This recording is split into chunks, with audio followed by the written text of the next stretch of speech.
What's up, Cinephiles? For today's episode, we are going to do a review of the 2018 Cinemalaya Best Film, Kung Paano Hinihintay ang Dapit Hapon, English title, Waiting for Sunset, now streaming on Netflix. The film is directed by Carlo Enciso Catu. Now, quick reminder before we begin, if you're new to the channel, please hit that subscribe button for weekly reviews on movies, TV shows, and video games. Now, Phil, what is this movie all about? Okay, Kevin, so Waiting for Sunset is about Celso and Teresa, played by Menji Covarrubias and Perla Bautista, an old unmarried couple who went out of their way para samahan si Bene, played by Dante Rivero, ang ex-husband ni Teresa, para i-accompany siya sa remaining days nito sa kanyang buhay after he fell ill.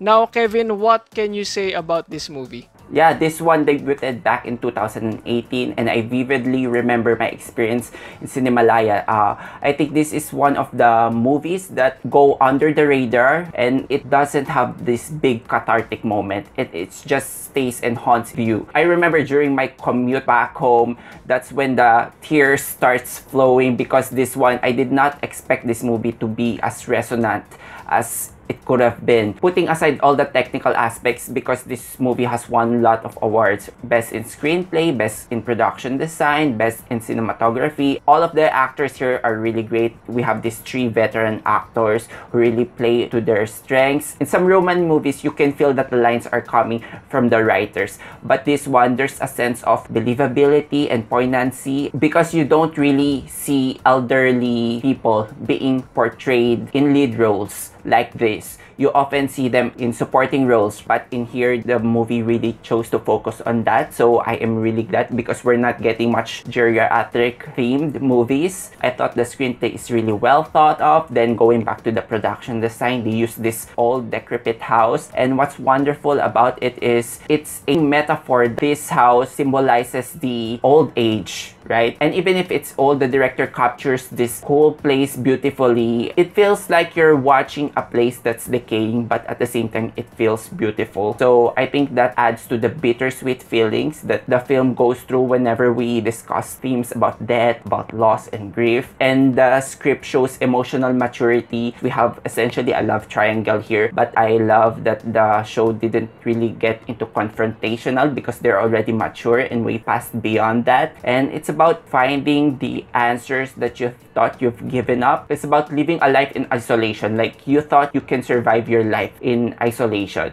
but during your twilight years, you find yourself longing for company. And you know, this movie is about companionship, about asking for forgiveness and accepting how things unfold. There's so much reality that can be mined, and I think the film stayed true to its core. So yeah, this one deeply affected my perspective. After watching this movie, I suddenly remembered kung bakit ba mahilig ako sa mga films. Really, this movie for me is a piece of art. For full disclosure, siguro medyo may bias ako because I was raised by my grandparents, and growing up na experience ko yung kanilang mga pag-uusap ng kanilang mga regrets in life, kanilang mga pagre-reminisce sa hinaba-haba ng kanilang buhay and the like. So to see a film entirely in the perspective of the elderly, especially yun nga sa twilight ng kanilang mga life, is nothing short of touching para sa akin. A film that comes to mind na napanood ko na sobrang na deeply affect ako is Amor. That's a really great film about the elderly. I'm not gonna lie, this movie broke me. Talagang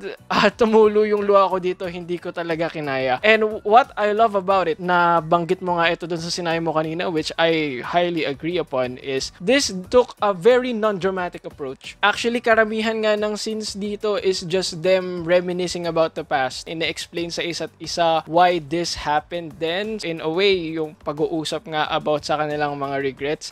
And another thing na na-appreciate ko dito is yung mga bagay na, well, mga sobrang big deal sa atin. Tulad nga, ang plot nga nito is two unmarried couple na pumunta dun sa para alagaan yung ex-husband nung isa. Sa ating age group, napaka-big deal nun. So, as in sobrang big deal nun, deal breaker sa relationship yun. But since they are elderly and probably dahil alam rin nila kung ganong kahirap maging elderly at mag-isa ka, I really like na nag-sympathize sila at talagang inalagaan nila yon without really thinking about those kinds of issues.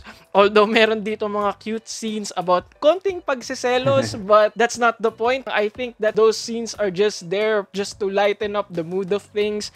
And it's also really interesting how these three old people make the most out of their remaining time. Tulad nga nitong si Bene, meron siya mga nabanggit na regrets, meron siya mga gustong gawin. Another thing that this movie did that made it very, very realistic is hindi necessarily binigay sa kanya yung redemption arc. Kumbaga, sa final moments na movie na to, there's a confrontation scene. If you think about it, it's a confrontation scene pero there's no anger in it. Walang contempt as they look back and talk about how they ended up where they are. This movie is just really deeply affecting. This movie made me think about my own mortality. Bigla ako natakot tumanda.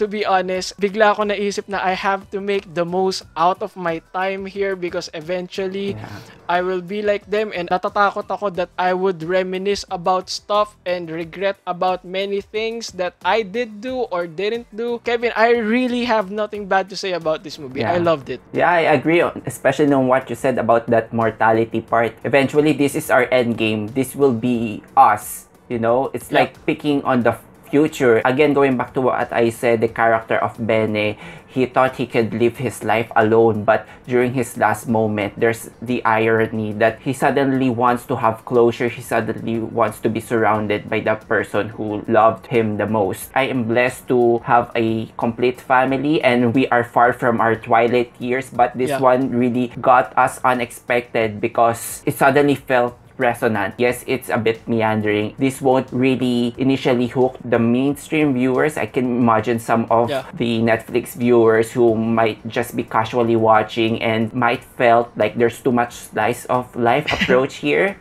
Especially on the first half, those mundane moments, we don't really get to know much about the characters until the second half, where you try to put the pieces together. And I think that's a common theme when it comes to the indie films, that show not tell approach. Going back to emotional maturity, I just really love the character of Celso here, because if Benny swallowed his pride and did a sad and desperate attempt to contact his former lover, Celso, on the other hand, he didn't show any blatant feelings of jealousy. It's all about understanding. It kind of reminded us that all of those arguments that we had in the past, eventually it will seem petty. I just love how the movie took its time. It's just a simple story, but really a deeply affecting one. Yeah, I agree with everything you said. Ang nakakatuwa pa sa character ni Celso is not only is he became understanding of the relationship between Teresa and Bene, eventually, he also sort of developed his kind of fondness para kay Bennett. He legitimately isn't there just to be there. He was there for the long haul. He's also working out para si Bene ay maging happy yung kanyang remaining days, or even mapagaling pa si Bene. I think isa to sa mga movie na yung last part made the movie. Hindi naman sa magbibigay ng specific spoilers, pero pinakita yung mga tao who are still going through the motions of their respective lives bago ulit pumunta dun sa mga elderly persons who are at the twilight of their lives. Yung ending na yon just really got me. Oh my God, I'm still going through the motions and I'm going there.